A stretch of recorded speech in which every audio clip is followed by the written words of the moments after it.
E aí galera, professor André na área, cheguei para mais uma aula essa semana, a primeira da semana, primeiraça, e vamos finalizar finalmente esse capítulo aí. Eu dividi esse capítulo em várias partezinhas para você ter uma noção legal de como resolver cada conceito, tá? Mas ficou um conceito aí no teu livro que ele talvez possa parecer meio deslocado, mas vamos vê-lo também, sem problema nenhum, que é o conceito, povo, de polarização. Então, neste capítulo, para finalizar, eu só faltou falar desse conceito de polarização.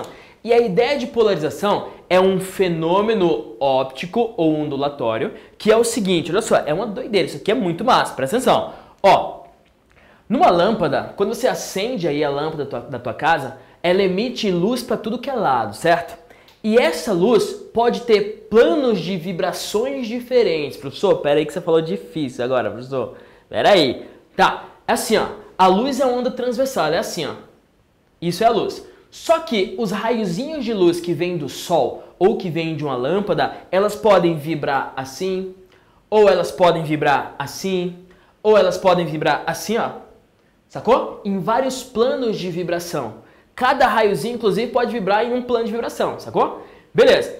Qual que é a ideia do polarizador? Que é algo que acontece só com ondas transversais. Só com ondas desse tipo aqui, ó. Com som, por exemplo, você não vai conseguir polarizar. Qual que é a ideia da polarização? É o seguinte, eu tenho um material, ó, um polarizador, que dentro dele tem fendas. Essas fendas, elas podem estar na vertical, pode estar na horizontal, pode estar inclinadinho, pode estar como for. Mas ó, se elas estiverem na vertical, como está aparecendo aqui, pode vir luz de tudo que é tipo, vibrando de tudo que é jeito. Só que só vai passar por ela a luz que estiver vibrando neste plano de vibração aqui. Sacou? A luz que estiver vibrando neste plano de vibração passa por esse polarizador. Professor, e o resto? O resto é barrado. É assim que funciona, inclusive, isso aqui, ó. Ó, é assim que funciona isso aqui. Parte da luz passa, a outra parte não passa, é barrado. Por quê? Porque aqui tem polarizadores. Professor, e se tivesse as fendas nesse polarizador e se tivesse fendas na horizontal? Daí só passaria luz na horizontal, que está vibrando assim. E as luzes que estão vibrando assim, prof, os raios de luz estão vibrando assim? Não passa. Ele barra. Ele só deixa passar um plano de vibração. Inclusive, se você tiver um óculos escuro aí, uma coisa legal de fazer, só limpar minha lente aqui que tá meio... Uma coisa legal de fazer, se você puder, né, é tirar as lentes do óculos. Professor, você quer que eu quebre meu óculos? Não, cara, se você tiver um óculos, você não usa mais. Tira as lentes do óculos e faz assim, ó. Uma lente você deixa assim, a outra lente você gira 90 graus.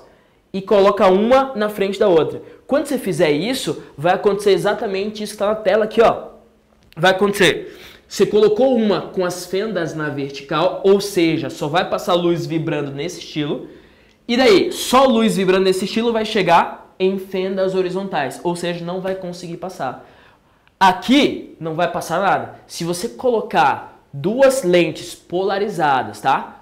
Assim, ó, uma aqui e outra 90 graus, você não vai conseguir ver nada através, porque a luz que vem daí não consegue passar por aqui.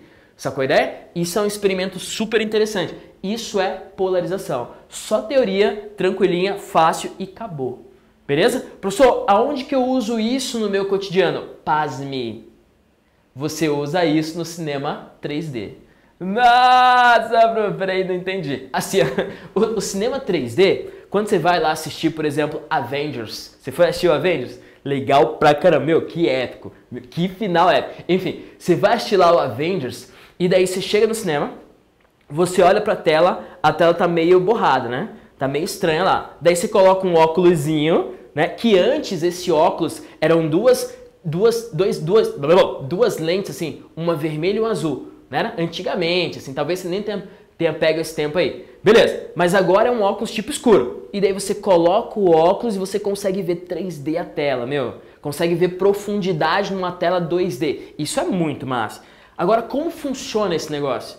Aí que fica mais massa ainda o negócio. Ó, a tela lá do cinema 3D, ele tem uma imagem e a outra imagem na frente, só que deslocada um pouquinho entre as duas. Então, imagine que naquela tela que você olha com os teus olhos normais e vê meio borradinho, tem uma imagem, ou seja, como se fosse um filme passando, e aqui, um pouco atrás, tem o mesmo filme, só que deslocado um tantinho. Fechou? Beleza. E daí, essa imagem da frente, ela é mandada para os teus olhos com luz vibrando nesse estilo aqui. E a imagem de trás é mandada para os teus olhos com luz vibrando nesse estilo aqui. Nossa, prof, é mesmo? É. E daí você coloca o óculos. No teu óculos, uma lente tem fendas nesse sentido, a outra lente tem fendas nesse sentido. Ou seja, nessa lente aqui só vai entrar uma das imagens. Nessa lente aqui só vai entrar a outra das imagens. Por quê? Porque o resto é barrado. E quando o teu cérebro recebe essas duas imagens, dá a impressão, dá a noção de profundidade. Olha que doideira que funciona o 3D. Professor, e se eu fizer assim, ó, eu vou burlar o sistema, professor. Eu vou burlar o sistema quando eu for assistir aí. E se eu fizer assim, ó? Ah, eu vou de tapa-olho. Você consegue ver 3D? Não, né? De tapa-olho, se você tapar um olho, você não vai conseguir ver 3D. Porque para ver 3D, a profundidade do teu filme, você tem que ter uma imagem chegando por o olho e a outra imagem chegando pelo outro olho. Daí você vai assistir, se você tapar, como um cinema 2D normal. Sacou? Então é assim que funciona o cinema 3D. Polarização. Professor, e a questão da TV? A minha TV aqui é chique, professor. Eu tenho que falar, minha TV é chique, grandona, tal, 70 polegadas. A minha TV, ela é 3D, né? Eu consigo assistir filme 3D, coloco o óculosinho lá e consigo assistir filme 3D. Como que ela funciona? Porque daí ela não consegue fazer essa imagem borrada e tal. Então, a 3D tem um outro sisteminha. Olha só que doideira, olha que massa. A 3D é a TV 3D. Dependendo da TV, ela faz o seguinte. Ela pisca bem rápido, ela manda uma imagem, a primeira com luz assim, e manda a segunda imagem com luz assim, ó. E daí teu óculos, a mesma coisa, fendas assim, fendas assim. Só passa luz que vibra nessa direção, nessa lente, e só passa luz que vibra nessa direção, nessa lente. E como é muito rápido essa piscada, você não consegue ver que está piscando. Porém, você consegue ver uma imagem entrando e outra imagem entrando pelo outro óculos, ó, mesma coisa. E você vê a profundidade do negócio. Sacou? Então, um pouquinho diferente do cinema, mas também funciona e funciona com polarizador. Se você fosse observar toda a luz que o teu celular ele produz, cara, ele produz muita luz. Você ia ficar tipo assim, ó, e usar óculos para ver celular, óculos escuro. Mas não, ele tem um polarizador, ele tem uma películazinha ali que ele consegue barrar parte da luz, né? E parte consegue passar para você, você consegue observar direitinho. Beleza? Então, este é o fenômeno de polarização. Sucesso? Tranquilo? Com isso, eu fecho. E mais uma informaçãozinha, ó.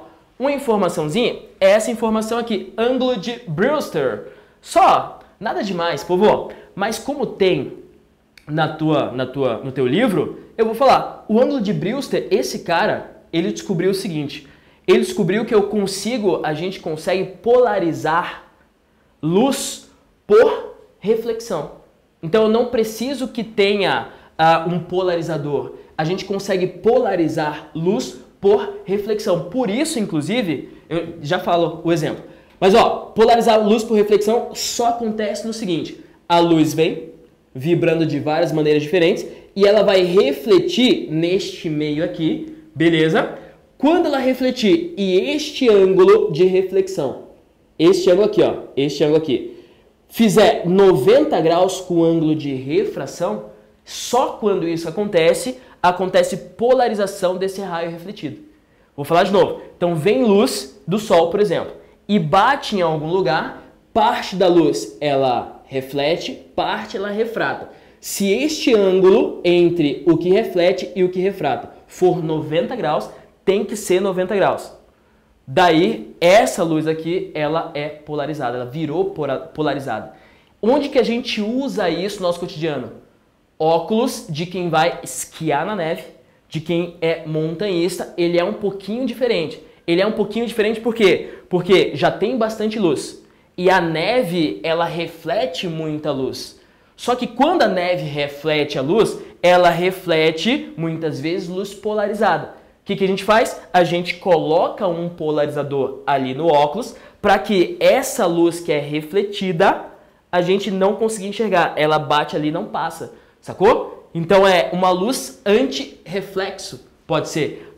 Quem é fotógrafo, ele mexe com lentes também. Quando você vai fotografar, por exemplo, uma poça ou um rio ou alguma coisa assim, se você usar lentes polarizadas, a foto fica bem mais legal do que a foto normalzinha, né? Então, para quem mexe com fotografia é outra história, é outro esquema que você pode usar polarização. Mas ó, o ângulo de Brewster não precisa decorar nada do tipo, é só para você reconhecer, tá? Se aparecer uma questão, eu já ouvi falar disso aí. Não tem problema não saber, porque quando a questão cobra isso, ele vai te falar, ó, o ângulo de Brewster tem que fazer 90 graus entre esses dois caras. Fechou? Então não precisa decorar, é só uma coisa a mais, uma informação a mais aí. Sabendo disso, povo, rapidão, ó, vamos fazer essa questão e vamos finalizar este capítulo. Essa é mais uma, fechou? Essa é mais uma. Tá, a questão fala o seguinte, no vácuo, um determinado meio material isotrópico e transparente com índice de refração absoluta igual a 2, tá? Então tem alguma coisa no vácuo cujo índice de refração é 2. Apresenta a condição de reflexão total para um raio de luz com ângulo limite de incidência igual a... Então ele pede, primeira coisa, quanto que vale o ângulo limite? Tá? Ângulo limite igual a propagante do pá. Quando que acontece a reflexão total e quanto que é o ângulo limite? Povo, ângulo limite, como calculo? Você lembra? É seno de L igual a N do menor sobre N do maior. Né? N do menor sobre N do maior. Seno de L, então vai ser o quê? Seno de L igual N do menor é o N do vácuo, que é o N do ar, que vale 1.